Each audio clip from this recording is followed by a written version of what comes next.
कर्नाटक में सरकारी ठेकों में मुस्लिमों को 4% आरक्षण देने के मुद्दे पर बवाल मचा हुआ है। सरकार के इस फैसले का बीजेपी ने विरोध किया है।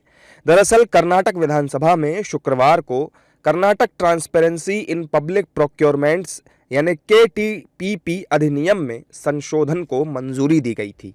इसके तहत 2 करोड़ रुपए तक के सिविल कार्यों के ठेकों और 1 करोड़ रुपए तक के गुड्स और सर्विसेज के ठेकों में मुसलमानों के लिए 4% आरक्षण का प्रावधान किया गया है। सरकार के इस कदम से बीजेपी भड़की हुई है और प्रदेश की कांग्रेस सरकार के खिलाफ लगातार हमलावर है। By as the size of the population to different communities. We are happy about that because we need to uplift every community and whoever community belongs to this country. All of us are Indians and we all belong here and we all have our own rights here. And that right, if anybody is questioning, we will have to give it back to them. Well, that is all it is, nothing else, because BJP cannot say it is appeasement. Only when it is done to minority, why it is appeasement. When it's done to others, why it is not appeasement then? अभी तक तो communal कोटे की बात चल रही थी, अब तो कॉन्ट्रैक्ट में भी कोटा कर दिया उन्होंने, ठेके में भी कोटा। तो ये जो कॉन्ट्रैक्ट में कोटे की कोशिश है, ये शुद्ध रूप से कॉन्स्टिट्यूशन के कॉन्ट्रैक्ट किलिंग की कोशिश है और इस तरह से कॉन्स्टिट्यूशन के कॉन्ट्रैक्ट किलिंग की कोशिश कभी भी सफल नहीं होगी। जो लोग कर रहे हैं उनको भी ये मालूम है कि हमारा संविधान कभी भी इजाज़त नहीं देता कि धर्म के आधार पर कोई आप कोटा करो, लेकिन आपकी आदत हो गई कि कोटे के लोटे से आरक्षण की अफीम चटाओ और वोटों का अपहरण करो, वोटों का ध्रुवीकरण करो। उससे कोई फायदा होने वाला नहीं। इस तरह की चीजें बार बार एक्सपोज हो रही हैं। Chief minister is adamant, he is repeatedly claiming that they will give 4% reservation in government contract to the Muslims. The issue here is why only Muslims? Why only Muslims?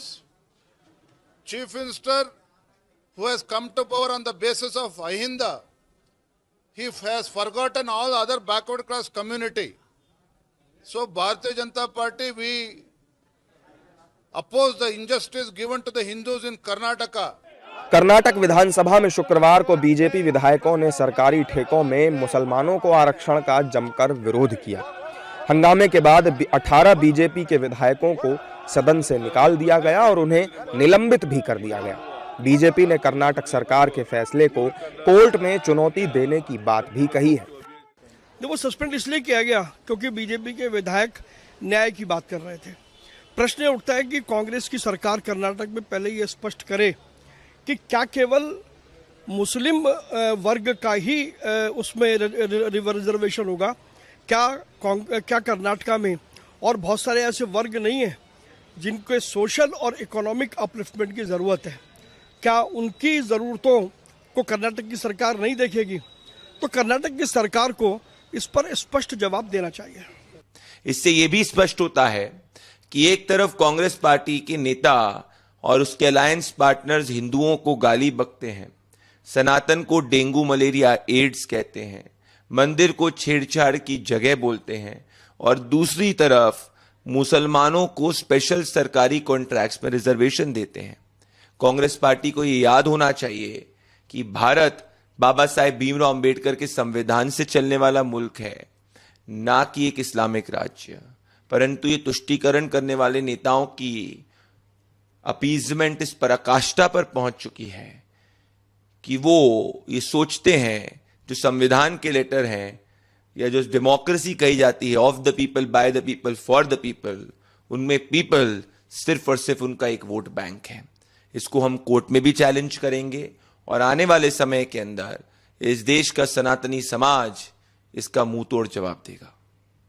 हालांकि कर्नाटक विधानसभा में बीजेपी के विरोध के बीच मुस्लिमों के लिए सरकारी ठेकों में 4% आरक्षण का विधेयक पारित कर दिया गया।